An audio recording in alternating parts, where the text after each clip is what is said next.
Hello and welcome from Trinity High School. My name is Tim Moody. I am the Public Information Officer with the Randolph County School System, and I'm here with our superintendent, Dr. Stephen Gainey. And as we do each month, we come before you as part of the From the Desk Of segment with Randolph Communications. And we're excited here for the October 2017 edition. Dr. Gainey, we come, as I said today, from Trinity High School, a school that was built back in 1969, as I understand it, a beautiful campus. Give you an opportunity just to spend a moment talking about this great school. Well, it is a great school, Tim. It has a lot of tradition here, great students, great staff. You know, just as we were waiting to start today, just the excitement coming through the media center. Everybody's excited. They continue to get better. School performs very well academically and in many extracurricular programs, and just sits in a great community. Beautiful facility and great community support. So, you know, I just love coming to this campus and seeing what the students are doing, and love to see the excitement between them and the staff. Well, as we are here today, it's October 18th. 2 days ago, on October 16th, we had our monthly Board of Education meeting. Prior to that, we had another very important meeting, our legislators meeting, that I know it's always an exciting time for you. I want to give you an opportunity to talk about that. Well, Tim, every fall we bring the legislators into the work session, and we try to do that before the winter break, because we know once we get past that, whether it be a short session or a long session, they're going to be going back and forth to Raleigh a lot. And we want to point out what our concerns are with the upcoming state budget. Some things we pointed out the other night was the K-3 class size allotment ratios and the requirements associated with that will be implemented next year, and what that could lead to as far as added cost for our school system as far as facilities and teachers. We also talked about technology funding, and we are concerned about our technology funding, and things are changing, and we've asked them to continue to work to increase that funding. Textbook funding, they have worked very hard there. Our textbook funding has increased from $269,000, that was back in 14-15 school year, to now it's up to $734,000 this school year. And so we did want to make sure we said thank you for that, and we also wanted to make sure they knew what the cost of a textbook adoption for our school system is, which is between $800,000 and $1 million. So that was something we pointed out. We did tell them the appreciation for what they've done with principal salaries. We continue to stress the need for our veteran employee salaries to be improved, because those individuals are such valuable resources for us as far as experience and their expertise and their mentoring and coaching of our new employees.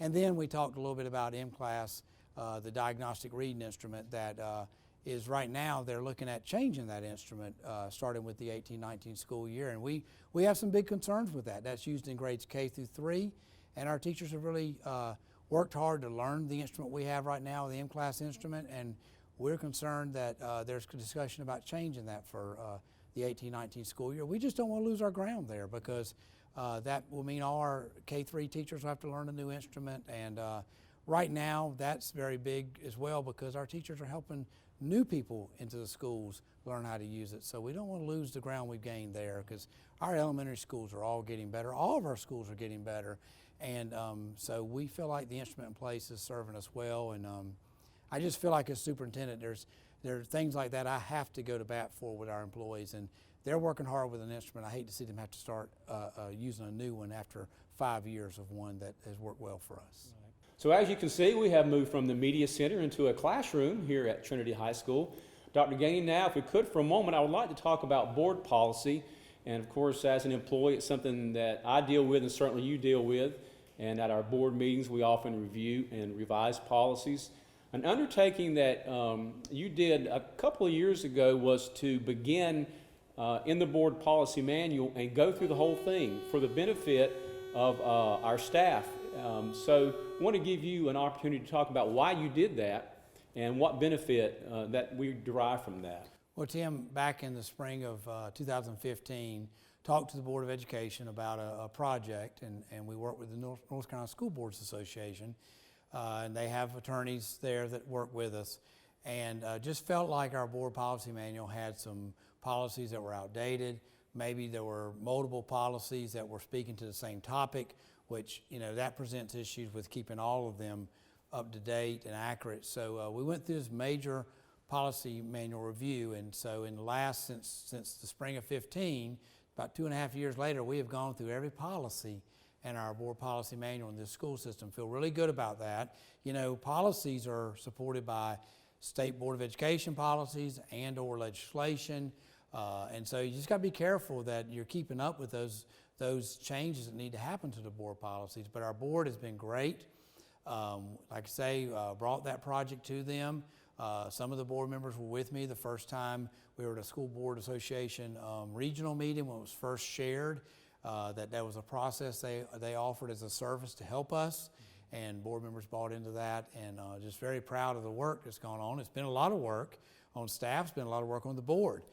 They've seen a lot of policies come across the table in board meetings in the last 2.5 years, and different groups of staff members have been involved because the policies are arranged in chapters. So you have 1,000 chapter, a 2,000 chapter, all the way up to the 9,000s, and they have different topics are addressed. You know, you have a chapter that addresses employee issues. You have a chapter that addresses student issues. You have a chapter that addresses board operation issues. So, you know, it's been a great learning experience for me. It's helped me continue to learn about our school system and also remain up to date on the policies that have changed at State Board of Education and or in legislation, and help staff as well who've been involved. So to me, it's been a very worthwhile project because in the end, you don't want policies that are outdated. You surely don't want ones that are invalid, which could be caused by being outdated. And you got to be careful. You don't want so many policies addressing the same topic, because then it's hard when you go to revise them to make sure you revise everything that was referenced in a particular topic. So as I look on the school district calendar, I see we're at a time of year when there are a whole lot of highlights on the calendar and a lot of events featuring our students, highlighting our students. Last night I know we had an all-county chorus event. We have a fall banquet for the Randolph Sports Council on Monday night, which I think is the 23rd. And then later next week on the 26th, we have our marching band exhibition. So it's a big time. Talk a little bit about what these events mean and why they're so meaningful to our students. Well, Tim, it is a very exciting time. And one thing I've kind of watched for, I guess, I've been an administrator starting 22 years ago. I was assistant principal, and so I guess the last 22 years I've seen it more than maybe when I was a classroom teacher, but or had a different perspective on it. But it seems like when October starts, that's when everything starts kind of, moving forward in a big way. You start the season with your fall athletics, and that's been going on strong since August, and here we are in October, and that's beginning to wind down and head into the playoffs. But you're also having some other activities up here, and what is special about these activities? Well, all-county course. So I'm sitting at Asheboro High School. We do that as a joint effort with Asheboro City Schools, and appreciate Dr. Worrell and her staff for providing the facility, and it's a great event. But you're watching middle school and high school students, two different chorus groups, just perform at such a high level. And it kind of redefines why the performing arts are so important to public schools, and why even beyond the performing arts, beyond why we need these programs that are outside the basic core academic classes. Because we have children walk in our schools with tremendous talents, and we are doing a disservice to them if we're not trying to develop those talents and give them opportunities to develop them. So you had that event last night, which was the 17th of October. The 23rd of October, like you said, will be our fall sports banquet.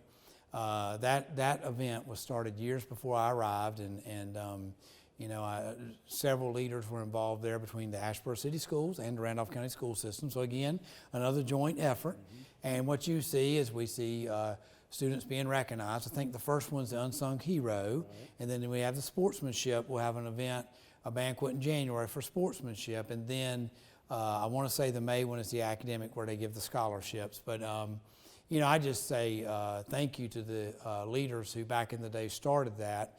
But again, you get to see children showcased and recognized for their great work. And this time it'll be the unsung heroes on different teams, and it'll be 2 kids from every school, a male athlete and a female athlete from each high school. Our 6 traditionals and 6 traditional high schools and Asheboro High School, and you have coaches there to support the children and principals. It's just a great event, and parents. And then we're going to go on October 26th. We're going to go to Randleman. and there's going to be an exhibition of our middle school and high school bands, and that's a really neat event. It's not a competition. It's just the bands are out there and they're playing parts of their halftime shows, and it's getting a chance for the middle school band students to be involved. And you know, I've been to I want to say I've been to all 4 since I've been here, Tim. This will be my 5th one. And I can tell you, when I go to those, I never go and the bleachers are not full.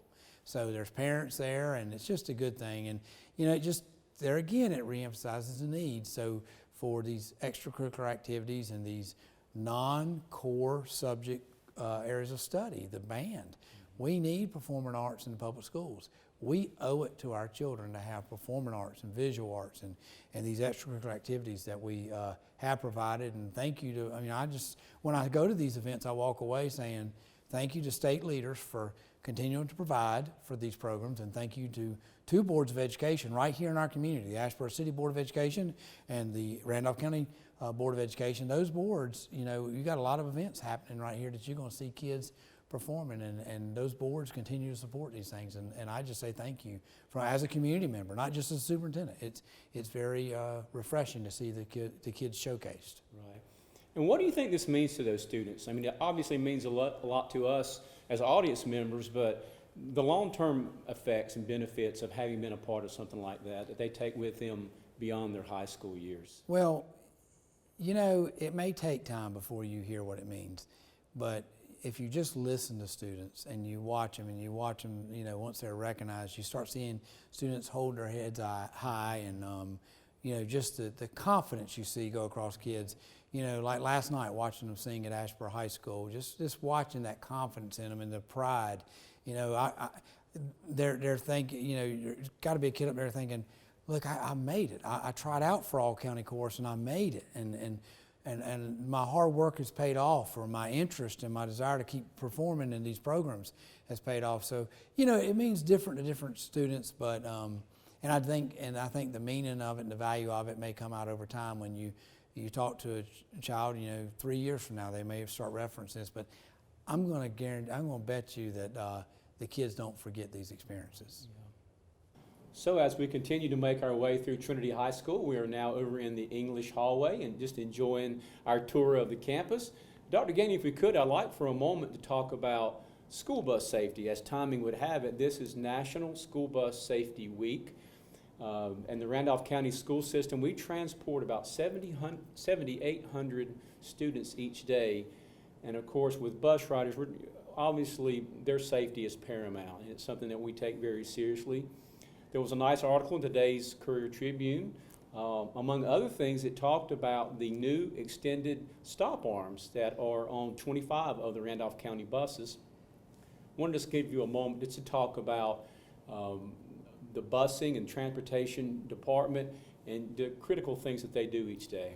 Well, Tim, first of all, I'm very proud of our transportation department. We do have a new leader of the department, Wendy Anderson. She joined us this year, and she has a great staff. But you know, one thing that makes me feel really comfortable is knowing how well our students are taken care of when they're being transported to and from school on the buses. You say 7,800 students, so we put 166 yellow buses on the road every day, 2 times a day, and the drivers do a great job. I know the drivers. I see them around the school system. I'm really proud of them. Also, you know, the thing I want to stress is, you know, when you're talking about the stop arms, you know, we can do everything we possibly can do to maintain safe conditions because with our staff, but we still need help from the community, and we get a lot of help from the community because just reminding people that when we have those yellow buses rolling, they're full of children, and we need to make sure that everybody around those yellow buses is driving, you know, safely as well, and adhering to what the stop arms mean and the lights mean, because we surely want our children to come to and from school safely, and we want to make sure that we're taking care of the children that our parents are sending to school, and that's the expectation. They want their child transported to and from school safely, and that's one of our responsibilities. But really proud of staff. You know, and Tim, we're not there yet, but it's October, but you know that the winter months are coming. And again, I'm very comfortable with what goes on with our transportation department, and it has, you know, we have great drivers. We have great administrators in that department that are checking roads, and glad that Wendy has joined us to lead that department, and just looking forward to another successful winter with that group as well. But you know, I don't know much more I could ask for from our transportation department. The work they do in planning routes, and it's not just driving those, but planning the routes is where it all starts, and so just very proud of them. Well, I wasn't going to bring up winter weather, but you did, and as you know, and it's good for the community to know that around this time each year, we will post on our district website an inclement weather video that I think you'll find to be very helpful, with a breakdown of the steps that we take when we have to make weather-related decisions. And because of that video, we won't spend a whole lot of time on winter weather right now, but because of the timeliness, maybe give you an opportunity just to talk a little bit about how we approach the winter weather season and the decision-making process, at least an overview, to kind of keep our folks in the loop on that. Well, Tim, when the winter weather comes and we have threats of bad weather, several things we work through, and we, as a staff, we work together as a leadership team. We're watching the weather reports, and we're just watching what's going to go on, and then we have to make some decisions. And we don't make calls and notify parents if we're not changing our regular schedule. But we do make calls and notify parents if we're going to delay the start of school, or we're going to cancel school, or we're going to get out early. There's 3 times when we have to notify parents. And obviously we're working with the board, making sure they're aware of our decisions as a leadership team. And then we're also communicating it out, our decision through a telephone caller system we have. You post it on the web page, the school system's web page, and Twitter account and Facebook account. We don't post decisions of releasing early, delaying the start of school, or closing. We don't put them on individual school sites. We put them on just the main school system site, so we have real consistency there. But you know, it's a difficult cause, but the number one thing we're always thinking about is the safety of children. That's first, and if we can make a decision the night before about a cancellation or delay, we do that. But sometimes we can't. Sometimes it does require an early morning decision, which if we have to, and that would be either delaying or canceling school. And if we do that in the early morning, the call will go out between 5 and 5:15, because that's about the time our buses have to start rolling to run their complete routes and get the kids to school. So, you know, it's not a perfect science, and sometimes you're going to delay or cancel, and maybe when the end result comes, it may not have been as bad as it looked on the forecast. And, you know, or sometimes we get in school and we realize, well, we got to get the kids out of school. We got to release early. So, but our number one thing at all times is the safety of our kids. And I said that a minute ago, but let's don't forget this. It's not just the safety of our kids. It's the safety of our kids, the parents who are driving to pick students up, and also safety of our staff. We want our staff to get home on those days in a safe manner. And we also, you know, if it's not safe, we want to make sure we've taken precautions to maintain their safety as well. Okay, so as we wrap up our interview for October, Dr. Gainey, I'll just allow you a moment to close with any thoughts that you might have, some important, significant things that are going on. Well, Tim, we're 2 days past our last board meeting. October 16th, we had a board meeting, and just want to say thank you to the Board of Education members for great work. They continue to be very supportive of our school system and do great work for us. But that night, when I got back to my office, I realized, wow, the amount of work that was done that evening. We had a work session where we met with the legislators and talked about state budget concerns for 18-19. And then in the board meeting, which started at 6:30, went to, the last time I looked at the clock, it was 9 o'clock. So they really have been in there from 4:30 to almost 9, if not a little bit longer. But some very big things happened. And, you know, beyond academics, which is our core business, and we've already talked about some extracurricular activities, which they are very supportive of. And, you know, we've had the all-county course, and we've got the middle school, high school band exhibition coming. But some other things happened that I hope, I just can't wait to see them play out in some communities. Begin with, the board approved contract to build a metals classroom at Eastern Randolph High School as part of our putting in the metals program out there with our Golden Leaf money. So that contract was approved, so that construction on that classroom will start. Also, we received a gift back in the spring, and we've been working with the board on what we're going to do with that gift. And the board approved that we would go in and We're going to replace the carpet, the book shelving, and all the furniture at Liberty Elementary's Media Center. So that's going to be almost a complete makeover. And then we're going to go to Southwestern Randolph Middle, Uwharrie Ridge 612, Randolph Middle, and Southeastern Randolph Middle, and replace all the furniture in those media centers.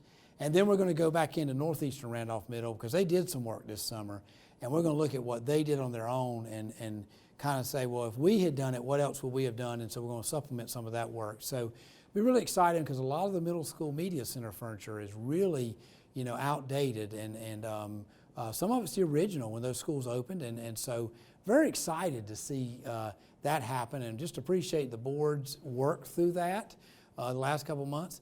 And then there was another thing that happened. Marty Trotter presented this. We have our 9-year facility upgrade repair plan, and want to start with that plan hit the table for the first time in January 2014. Our board got behind it. Our county commissioners got behind it. Our county commissioners in 2 short years funded that whole plan. And it has just proven to be a great thing for our school system as far as meeting needs facility-wise. But because of some things going on in the next couple of years, we're building a middle school up here.